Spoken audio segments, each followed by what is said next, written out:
최근 영국 BBC에서 방영된 한 다큐멘터리가 전 세계적으로 큰 화제를 모았습니다. 제목은 바로 한국은 노인의 천국, 고령사회로 접어든 유럽 각국이 주목한 이 프로그램은 예상과는 전혀 다른 결론으로 마무리됐습니다. 첨단 기술만 발달한 나라, 경쟁이 치열한 나라라는 이미지 뒤에 숨겨진 한국 노인 복지의 진짜 얼굴. 오늘은 그 촬영팀이 한국에서 직접 겪은 감동적인 이야기, 그리고 그들의 시선으로 재발견된 우리 사회의 따뜻한 변화를 함께 따라가 보시겠습니다. 이번에는 한국이다. 마지막 촬영진에 편집실에서 일정표를 확인하며 한숨을 내쉬었습니다. 저는 BBC 다큐멘터리 제작팀의 프로듀서로 아시아의 노년 시리즈를 총괄하고 있죠. 일본, 중국, 베트남, 태국을 거쳐 마지막 목적지가 한국입니다. 지난 6개월간 아시아 각국의 노인복지 현실을 담아내는 여정이 드디어 마무리 단계에 접어들었습니다. 한국이라 기대는 별로 안 하는 게 좋겠어. 촬영 감독 마이크가 커피를 마시며 건넨 말에 고개를 끄덕였어요. 한국이라는 나라에 대해 우리 팀이 가진 인상은 그저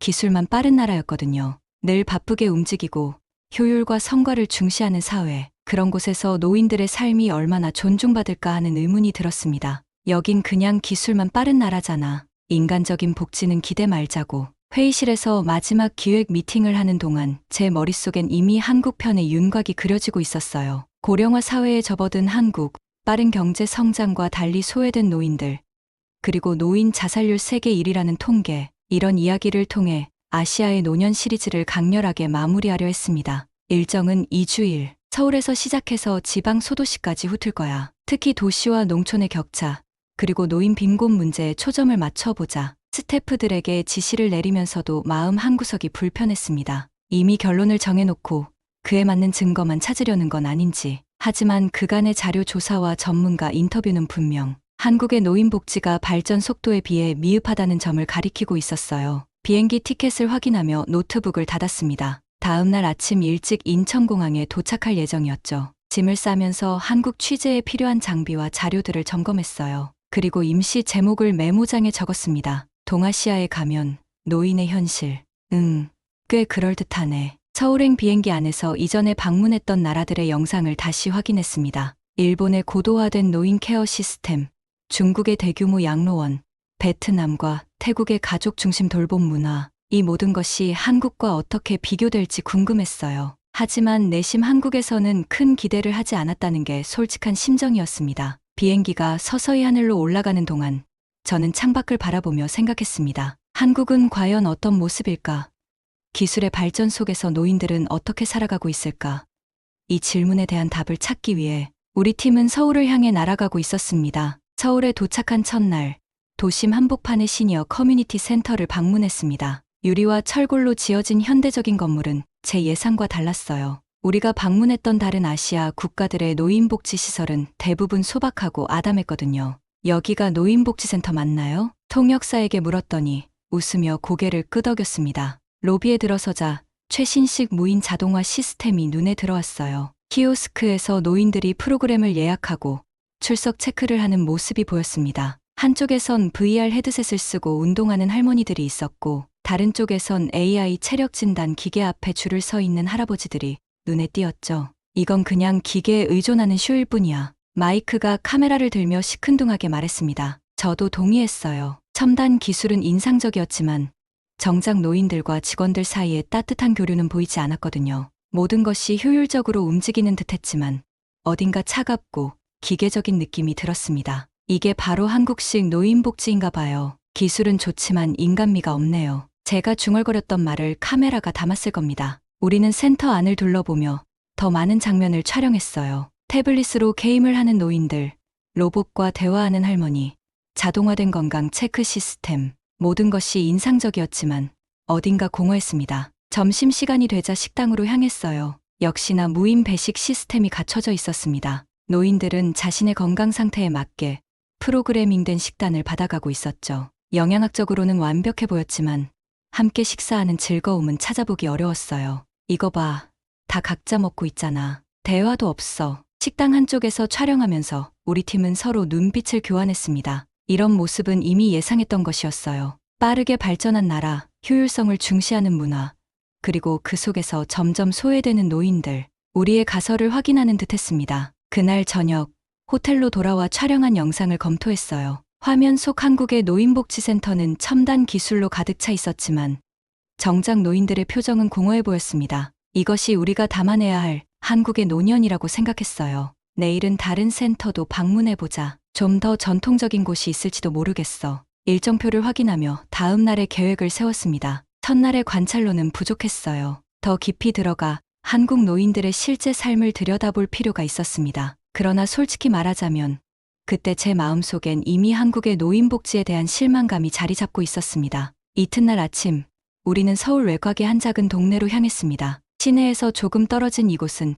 첫날 방문했던 센터와는 확연히 다른 분위기였어요. 낡은 건물이었지만 입구부터 따뜻함이 느껴졌습니다. 여기는 30년 넘은 복지관이라네요. 최신식은 아니지만 동네 어르신들이 가장 좋아하는 곳이라고 합니다. 통역사의 설명을 들으며 안으로 들어섰습니다. 로비에는 화분들이 가득했고 벽에는 노인들이 직접 그린 그림들이 걸려 있었어요. 기계 소리 대신 사람들의 웃음소리가 들려왔습니다. 첫 번째로 방문한 곳은 합창단 연습실이었어요. 수십 명의 노인들이 모여 노래를 부르고 있었습니다. 그들의 눈빛은 생기가 넘쳤고 서로를 향한 미소가 따뜻했어요. 지휘자는 70이 넘은 할아버지였는데 놀랍도록 열정적이었습니다. 합창단은 우리의 자부심입니다. 지난달엔 지역 축제에서 공연도 했죠. 자랑스럽게 말하는 할머니의 표정이 카메라에 담겼습니다. 그 순간 마이크가 제게 속삭였어요. 여기 분위기 좀 다르지 않아?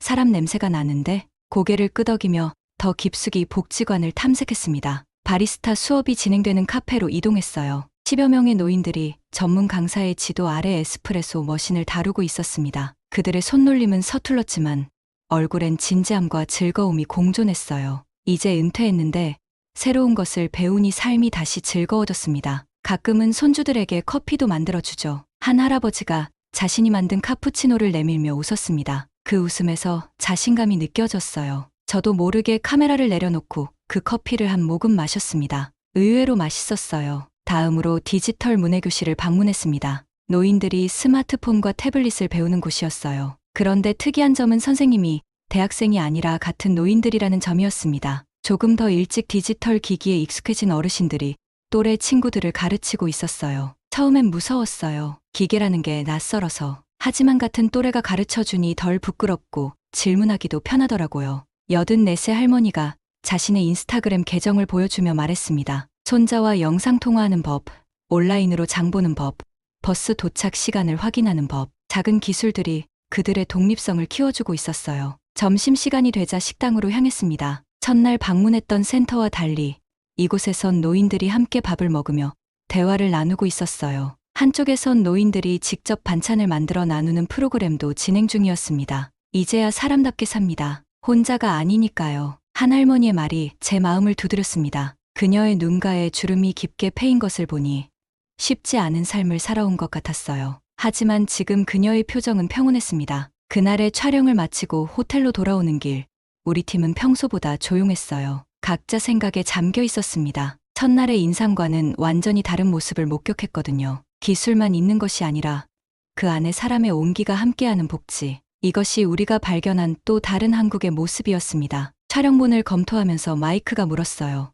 우리 기획안을 좀 수정해야 하지 않을까? 저는 고개를 끄덕였습니다. 한국의 노인복지는 우리가 생각했던 것보다 훨씬 더 다양한 얼굴을 가지고 있었어요. 셋째 날, 우리 팀은 경기도의 작은 마을로 향했습니다. 통합 돌봄 마을이라 불리는 이곳은 한국형 돌봄 시스템의 새로운 모델이라고 했어요. 서울에서 1시간 정도 차를 타고 이동하면서 창밖으로 펼쳐지는 한국의 풍경을 바라봤습니다. 이 마을은 어떻게 특별한 건가요? 통역사에게 물어보았어요. 그녀는 설명하기 시작했습니다. 이곳은 3년 전부터 시작된 365 돌봄 네트워크 시범 마을이에요. 노인들이 요양원에 가지 않고도 자신의 집에서 안전하게 살 수 있도록 지역사회가 함께 돌보는 시스템입니다. 마을에 도착하자 평범한 시골 마을처럼 보였습니다. 그러나 조금만 자세히 살펴보니 곳곳에 특별한 지점들이 눈에 띄었어요. 마을 입구에는 작은 보건소가 있었고 마을 중앙에는 커뮤니티 센터가 자리 잡고 있었습니다. 우리가 처음 만난 사람은 김영수 마을이장이었어요.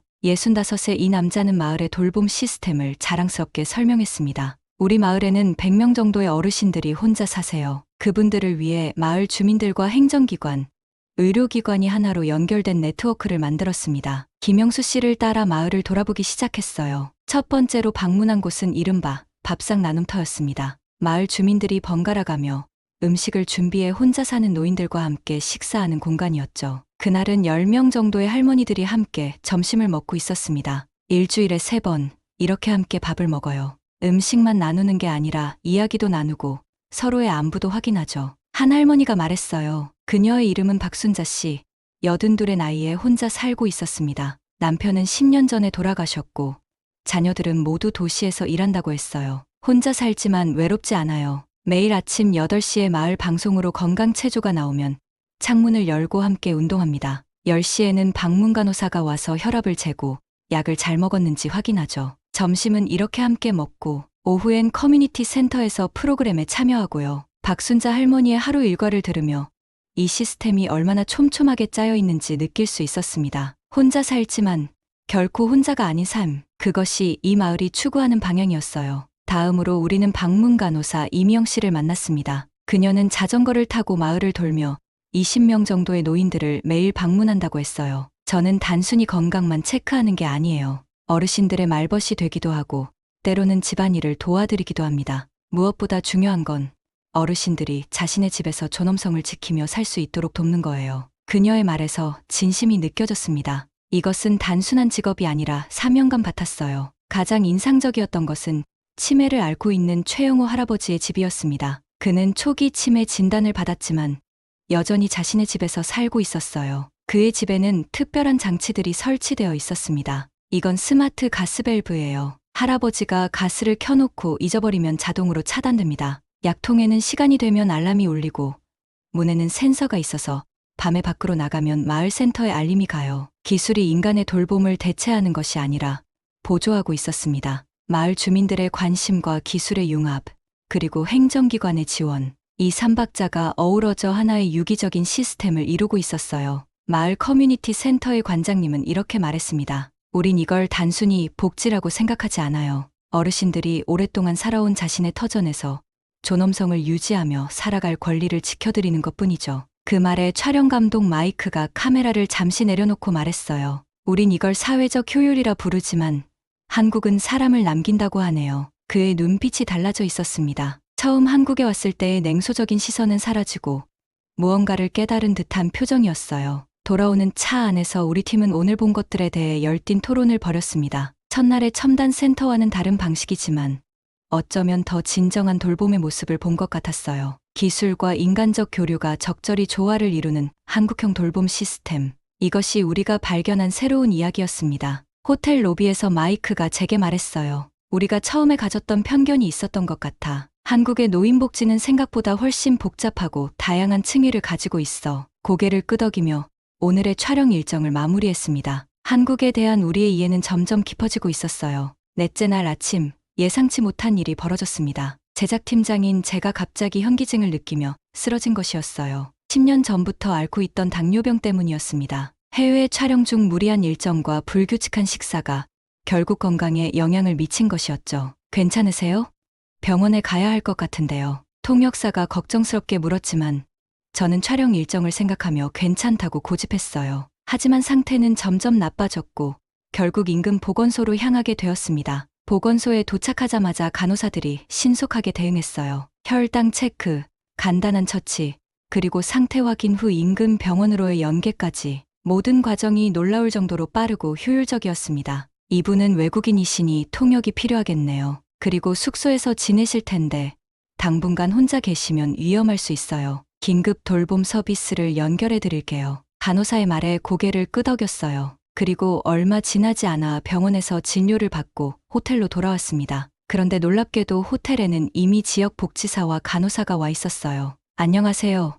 저는 김지영이라고 합니다. 오늘부터 사흘간 매일 방문해서 선생님의 건강을 체크하고 필요한 도움을 드릴 거예요. 그녀는 유창한 영어로 자신을 소개했습니다. 그리고 가방에서 혈당 측정기와 약, 그리고 따뜻한 죽 한 그릇을 꺼냈어요. 여기 드세요. 당뇨가 있으시니 이런 죽이 좋을 거예요. 제가 직접 만든 건 아니고 저희 센터 어르신들이 함께 만든 거랍니다. 김지영 씨의 따뜻한 미소와 진심, 어린 돌봄의 마음이 뭉클해졌어요. 이건 단순히 직업적인 서비스가 아니라 진정한 관심과 배려였습니다. 더 놀라운 일은 그날 오후에 일어났어요. 호텔 문을 두드리는 소리가 들렸고 문을 열자 70대로 보이는 할머니 한 분이 서 계셨습니다. 안녕하세요.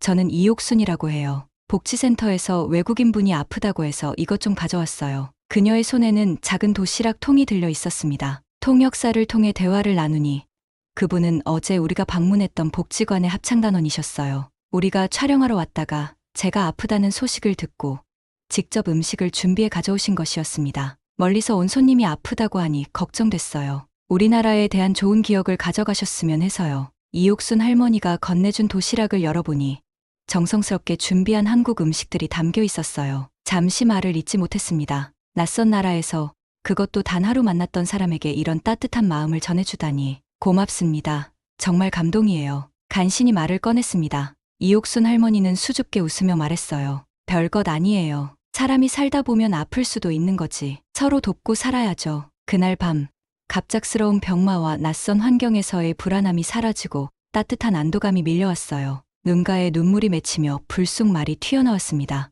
여긴 시스템이 아니라 사람이 있습니다. 진짜 사람. 옆에 있던 마이크가 이 장면을 카메라에 담았는지 모르겠지만 그 순간만큼은 제작자가 아닌 한 인간으로서의 솔직한 감정이었습니다. 우리가 찾던 한국의 노인복지 시스템은 단순한 제도나 시설이 아니었어요. 그것은 사람과 사람 사이의 연결, 그리고 그 연결이 만들어내는 따뜻한 공동체였습니다. 이틀간의 회복 후 다시 촬영을 이어갔지만 이제 우리의 시선은 완전히 달라져 있었어요. 우리는 더 이상 동아시아의 가면을 찾는 것이 아니라 한국 사회의 진정한 모습, 그 속에 숨겨진 따뜻한 인간미를 발견하고 있었습니다. 마지막 촬영을 마치고 편집실로 돌아온 우리 팀. 수많은 영상과 인터뷰 자료들을 앞에 두고 진지한 회의가 시작되었습니다. 처음 기획했던 방향과는 완전히 다른 이야기가 우리 앞에 펼쳐져 있었으니까요. 처음 제목이 뭐였지?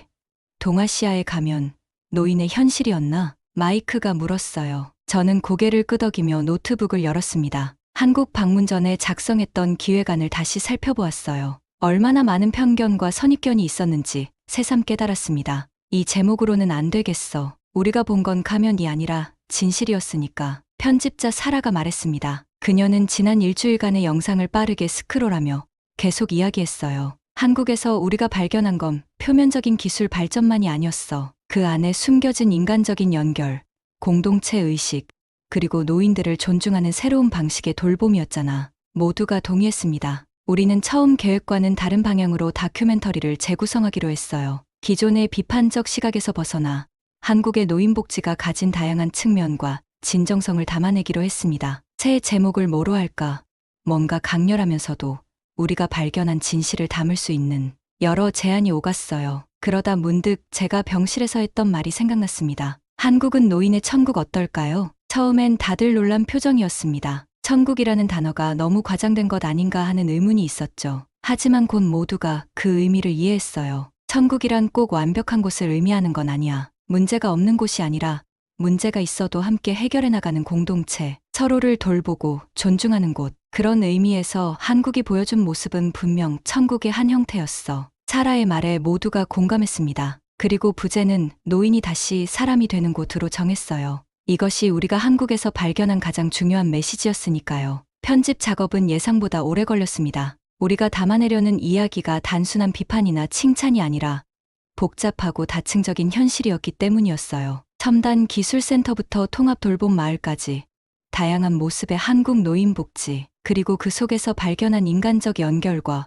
공동체 의식의 회복. 첫 장면은 제가 아팠을 때 이옥순 할머니가 가져다 준 도시락으로 시작하면 어떨까요? 제안했어요. 그 작은 도시락에 담긴 의미가 이 다큐멘터리의 핵심을 잘 보여준다고 생각했거든요. 그리고 마지막은 통합 돌봄 마을의 저녁 풍경. 각자의 집에서 불을 밝히고 있지만 결코 혼자가 아닌 노인들의 모습으로 마무리하는 거죠. 우리는 밤늦게까지 편집실에 남아 작업했습니다. 이번 다큐멘터리는 단순한 프로젝트가 아니라 우리 자신의 인식 변화를 담는 작업이기도 했거든요. 한국에 대한 선입견, 아시아의 노인복지에 대한 서구적 시각, 그리고 그것이 어떻게 깨지고 재구성되었는지를 솔직하게 담아내려 했습니다. 마침내 편집을 마치고 시사회용 영상을 준비했어요. 한국은 노인의 천국, 노인이 다시 사람이 되는 곳. 이 제목이 스크린에 떠오르는 순간 왠지 모를 뿌듯함이 느껴졌습니다. 이게 우리가 진짜 하고 싶었던 다큐멘터리인 것 같아. 마이크가 말했고 모두가 동의했어요. 이제 남은 것은 이 이야기를 세상과 나누는 일뿐이었습니다. BBC 채널에서 한국은 노인의 천국이 방영된 날,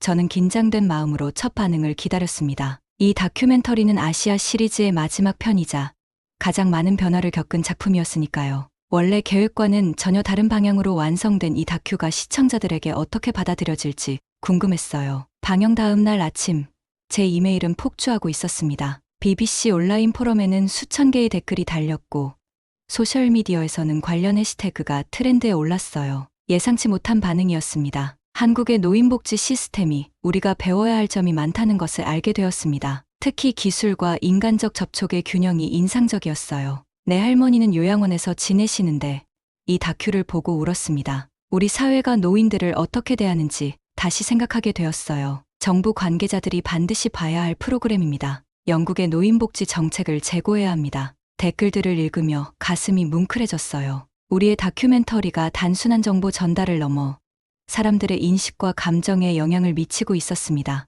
BBC 역사상 가장 많은 시청자 댓글이 달린 다큐멘터리 중 하나가 되었다는 소식도 들려왔어요. 특히 인상적이었던 것은 영국 내한인 커뮤니티의 반응이었습니다. 많은 재영 한국인들이 이 다큐멘터리를 통해 자신들의 문화적 뿌리에 대한 자부심을 느꼈다고 이야기했어요. 영국에서 30년 살면서 항상 우리나라가 선진국보다 뒤처진다고 생각했는데 이렇게 발전된 모습을 보니 정말 자랑스럽습니다. 한인 회장이 보내온 메시지였어요. 그리고 몇 주 후 저는 한국 언론으로부터 연락을 받았습니다. 우리의 다큐멘터리가 한국에서도 화제가 되고 있다는 소식이었죠. BBC 다큐멘터리 한국은 노인의 천국, 해외에서 본 우리의 모습 등의 제목으로 한국 뉴스에서도 보도되었어요. 처음에는 외국인이 본 한국이라는 호기심에서 시작되었지만 점차 자국의 노인복지 시스템에 대한 재평가로 이어졌다고 합니다. 가장 감동적인 소식은 우리가 촬영했던 복지센터와 통합 돌봄 마을에서 전해왔어요. 다큐멘터리가 방영된 후 그곳에 노인들이 모여 함께 영상을 시청했다고 했습니다. 자신들의 일상이 세계적인 방송에서 소개되는 것을 보며 많은 어르신들이 뿌듯함과 자부심을 느꼈다고 해요. 이 나라도 참 많이 변했지. 그래도 아직 우리에게 따뜻한 사람들이 있다는 게 고마워. 복지센터의 박순자 할머니가 하신 말이라고 합니다. 그 말을 전해 들으며 저도 모르게 미소 지었어요. 우리의 작업이 단순한 다큐멘터리를 넘어 작은 변화의 시작점이 되었다는 생각이 들었거든요. BBC 본사에서는 후속 프로젝트를 제안해왔습니다. 한국의 노인복지 모델을 영국에 도입할 수 있는 방안을 탐구하는 특별 프로그램이었어요. 또한 유럽 여러 국가의 방송사에서도 우리 다큐멘터리의 방영 권한을 요청해왔습니다. 이런 반응들을 지켜보며 다큐멘터리 제작자로서의 제 역할에 대해 깊이 생각하게 되었어요. 우리는 단순히 현실을 기록하는 것이 아니라 때로는 다른 문화와 사회를 이해하는 다리가 되기도 하고 새로운 시각을 제시하는 창구가 되기도 하니까요. 한국 방문 후 6개월이 지난 어느 날 저는 특별한 소포를 받았습니다. 이옥순 할머니가 보내신 것이었어요. 손수 뜨신 목도리와 짧은 편지가 들어 있었습니다. 영국은 춥다고 들었어요. 이 목도리가 따뜻하게 해주길 바랍니다. 당신이 만든 다큐멘터리 덕분에 우리 마을에 더 많은 지원이 생겼어요. 고맙습니다. 목도리를 목에 두르며 문득 깨달았습니다. 이것이 바로 우리가 한국에서 발견한 천국의 의미였어요. 완벽하진 않지만 서로를 생각하는 마음, 작은 것에도 감사할 줄 아는 마음, 그리고 세대와 문화를 넘어 연결되는 인간적 유대감. 오늘도 저는 그 목도리를 하고 BBC 사무실로 출근합니다. 누군가 이 목도리에 대해 물으면 저는 자랑스럽게 이야기합니다. 이건 제가 만난 한국의 천사가 보내준 선물이에요. 그 이야기를 들려드릴까요? 그리고 다시 한번 한국에서의 경험을 나누기 시작합니다. 서울의 번화가에서 시작해 작은 마을의 따뜻한 정까지 우리가 경험한 여정은 단순한 취재가 아니라 인식의 전환이었습니다. 이제 한국은 노인의 천국은 단순한 다큐멘터리를 넘어 다른 문화를 이해하고 존중하는 것의 중요성을 일깨우는 작은 이정표가 되었습니다. 그리고 가끔 저는 생각합니다. 만약 그때 제가 아프지 않았다면, 만약 이옥순 할머니를 만나지 않았다면 과연 우리는 한국의 진정한 모습을 발견할 수 있었을까? 아마도 모든 일에는 이유가 있나 봅니다. 때로는 계획의 실패가 더 큰 발견의 시작점이 되기도 하니까요.